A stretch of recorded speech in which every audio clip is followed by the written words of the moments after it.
নমস্কার, আপনারা দেখছেন পানি ট্যাঙ্কি টাইমস। মাছ ধরতে এসে মৃত্যু হলো এক চা বাগান শ্রমিকের। বাগডোগরার পুনাই বস্তির ঘটনায়টি মৃতের নাম চন্দন নায়ক। এদিন এলাকার নদীর তীরে মৃতদেহ দেখতে পায় চাঞ্চল্য সৃষ্টি হয়। জানা গিয়েছে গতকাল রাতে মাছ ধরতে নদীতে আসার পর আজ মৃতদেহ দেখা গিয়েছে। মৃতের মাথায় রক্তের ছাপ উদ্ধার হয়েছে।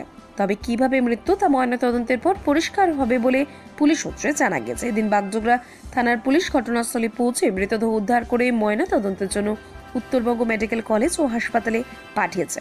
মৃত ব্যক্তি বাগডোগরা চা বাগানের শ্রমিক ছিলেন।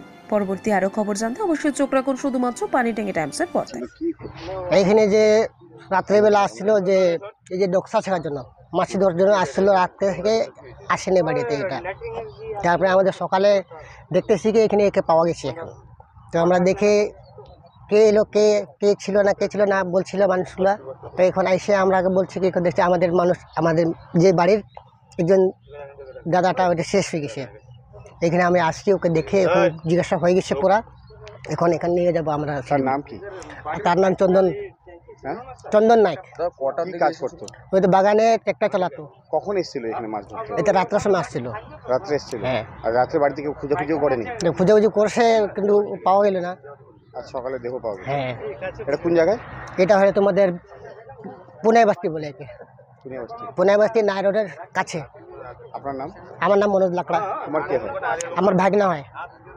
মনে হচ্ছে কি হয়েছে ওনার সাথে? এটা মানে রাত্রেবেলা এটা ও কাজ টাজ করে, বাগান থেকে কাজ টাজ করে আসছিল বাড়িতে আসার পরে এনে বলছে কি আমি মাছ মারতে যাচ্ছি।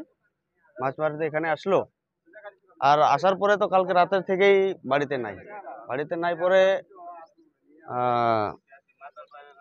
তারপরে সকাল যখন হইলো, সকাল পরে একটা এখানকার বাসিন্দা আমাদের পাড়াতে ফটো পাঠাইছে। ফটো মধ্যে আমরা দেখলাম যে কি হ্যাঁ আমাদের বাড়ির লোক। তারপরে এসে দেখতেছি এটা সত্যি ঘটনা। তার মধ্যে হচ্ছে যে কি এরা তো রাত্রেবেলা যখন আসবে একাই আসবে না, এটা আমার কথা। যে কি মনে হচ্ছে যে কি যদি বন্ধু বান্ধবরা হয়, যদি আসে তাহলে ওটা তো একটু দেখতো। আর এটা রাত্রে তো এরা মাছ মারতে এখানে একাই আসে না। সন্দেহ হচ্ছে যে কি একটু সন্দেহ হচ্ছিল। কি হতো? হত্যা করেছে বলে? হ্যাঁ, একটু সন্দেহ হচ্ছিল। হত্যা তো এমনি দেখা যাচ্ছে না, যে কি যদি হয় যে যদি একটা জখম যেটা বলা যায় ওটা জখম নাই। আর একটাও আমাদের এটাও মনে হচ্ছে যে কি এটা নদীতে মনে হয় যে জাল যখন ঝালতেছিল, যখন ওটা পরে পড়ে গেছে মনে হয়। পড়ার পরে ওনারা আস্তে আস্তে এখানে চলে আসলো। আসার পর একটু বললাম যে কি রেস্ট করি, তারপরে একটু ঘুমাইলেছ না কি করছে ওটার মধ্যেই আমাদের বলতেছি। এখন ডাউট যেটা বলে যায়, তুমি কি বলবে এখন? আমার তো দুই দিকেই মন আছে, দুই দিকেই আছে, এখন বলা যাচ্ছে না। এটা আমার থেকে বড় হবে, আমার দাদা হবে। নিজের দাদা? হ্যাঁ। তোমার নাম? আমার নাম রতন নায়ক। দাদার নাম? চন্দন নায়ক।